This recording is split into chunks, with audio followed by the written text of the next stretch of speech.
ამის ნებას ვერ დაგანებებ.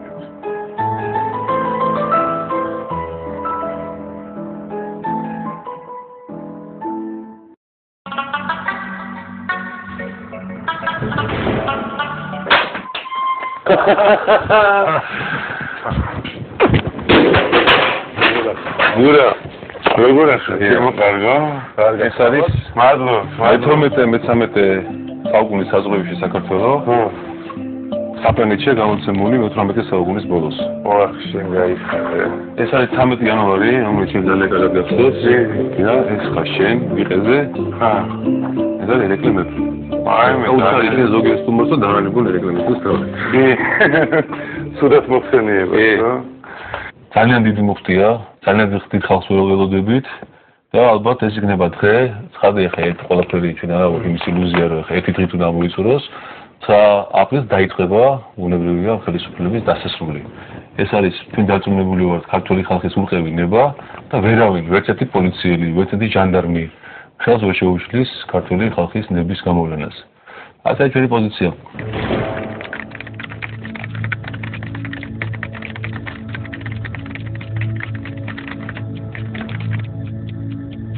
რაღაც ხმებია და არქეული რაღაცა სხვა ზოგ სხვანაირად გონია, ზოგ სხვანაირად გონია და აი ბატონო კოკა. ბატონ კოკა ძალიან გთხოვთ. ძალიან დიდი ბოდიში ჩვენ რეკლამის შემდეგ საბრუნდების პირდაპირ ეთერში. იმ ინციდენტის შემდეგ პირველად მეძლევა დღეს საშუალება რომ გარკვეული ახსნა განმარტება მივცე. ეს იყო აი ამ დაგროვილ 4 წლიან უსინდისობაზე და სამხელისმოებამ ჩაიდინა. აი ყველაფერზე ამაზე ჩემი ბუნებრივი და ორგანული რეაქცია. გარკვეულ უხერხულობას მე გძნობდი, იმიტომ რომ ხა აქციაონებს მე ხა ხელების გაივა ცხადია პირდაპირ ეთერში. საზოგადოების გარკვეული წარმომადგენლები გამოდიან და აქ რატოღაც სხვის თვალში ბეწს ხედავენ და თავის თვალში დიდესაც ვერ ამჩნევენ. აი ცოტა კიდე ერთი ნიშანია გარკვეული უსამართლობის.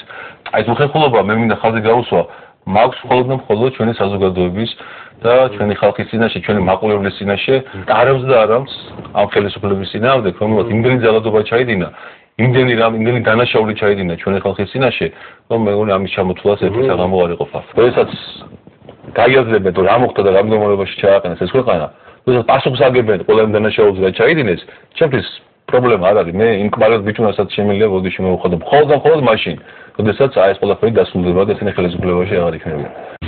ზურაბაშიძე გახლავთ ის ადამიანი, ვინც არის ირაკლი ალუსანიას გუნდში, ეს ადამიანი არის თავიდან მე რაც ვიცნობ ზურაბაშიძეს, ის ყოველთვის ძალიან დიდი ხანია ის და ირაკლი ერთად მოდიან იუსტიციის სამინისტროშიც ერთად იყვნენ.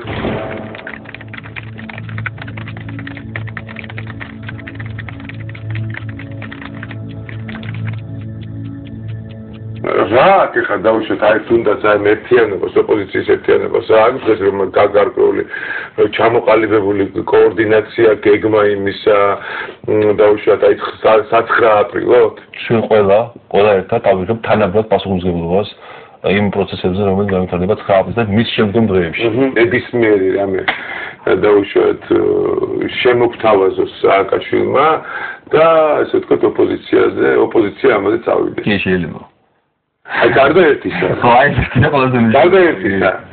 ის გასაგებია თავის წასვლა და გადადგომა და ეს გასაგებია საპარლამენტო არჩევნების დანიშნაზე ან დაუშვათ სხვა რაღაცაზე კიდე აი არ ვიცი რა კოალიციურ მთავრობაზე აი მილიონი რაღაც თემები შეიძლება რომ ეს ძლებივით გადმოყაროს და ამაზე დაუშვათ ამ კაცთან შეიძლება შეხვიდე რაღაც ალბათ ურთიერთობაში დაიწყება მაგრამ იმედი იმისა რომ თქვა რაღაცას მერე შეასრულებს არ აქვს.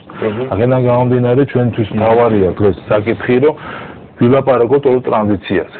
თუ ეს მისთვის იქნება მისაღები რომ რეალურად დაიწყოს საუბარი იმაზე როგორ მიდის ეს შეიძლება იყოს განხილვის საგანი და მედია კოდექსზე რო არის საუბარი დღეს ხო თუ იქნება ქვეყანაში რამ დემოთა არეულობები მოხდა ვერა დაიფაროს არავის არ ვინეს მაგრამ დაჯახება პროვოკაცია ეს აბსოლუტურად იგზალება რომ პირდაპირ ეთერში იქნას გადაცემული რა ამას დაჭრიან მიჭრიან მოჭრიან როგორც ხდება და მე ხალხს ქვეყნის გარეთაც ქვეყნის შიგნითაც სადაც აჩვენებენ რომ იქ რაღაცა როგორც თვითონ უნდა ისე წარმოაჩენენ იმ ეს კანონი გავიდა უკვე ნუ დამუშავების პროცესშია ნამდვილად ნუ მიღება უნდა რა თქმა უნდა თქმა უნდა, რა თქმა უნდა. ხრის ესე კანონებს აი რომ რაც აწყობს რა თვითონ. მაგრამ ნუ ხა ეს რაც თვითონ წეროს და იკითხოს. ჯერ ესეთი ის ჟურნალისტად კი დაიბადა, ის ადამიანად დაიბადა ჯერ. მე გახდა მოქალაქე ამ ქვეყნის და მე გახდა ჟურნალისტი. ამიტომ უფრო მნიშვნელოვანია იყო მოქალაქე ჯერ. უფრო კიდევ უფრო მნიშვნელოვანია იყო ადამიანი და მე მოდის შეიძლება პროფესიული ვალდებულებები, ხო? რომელ ეთიკაში ადამიანურ პირველ მორალში არიან სწორი თუ სამოქალაქო რისების თვალსაზრისით არიან სწორი თუ პროფესიული ეთიკის კრიტერიუმებიდან გამომდინარე არიან სწორი და სწორი ნაბიჯებიდან აი სად არიან მართალი მოვიდა 97%-იანი დობით და მოახერხა ამ ადამიანმა რომ ეს 97%-იანი დობა 97%-იან ზიზღად გადააქცია რამოდენიმე წელიწადში. ჩვენ მეზობლებთან გვაქვს უკვე პრობლემები. სომხეთის განცხადება ნახეთ. უკრაინის განცხადება ნახეთ. იგივე ჩრდილოეთ მეზობლებთან აღარ ლაპარაკობ, თუ როგორ მოვიქეცით. გარკვეულ შემთხვევებში. რა მდგომარეობაში ჩააყენა ჩვენი დასავლელი პარტნიორები, როგორ უხერხულ მდგომარეობაში ჩააყენა, როდესაც ფაქტის წინაშე დააყენა და აი ვითარების პირისპირ აღმოჩნდა, რომელშიც აღმოჩნდა ისინი აგვისტოს მომლების დროს.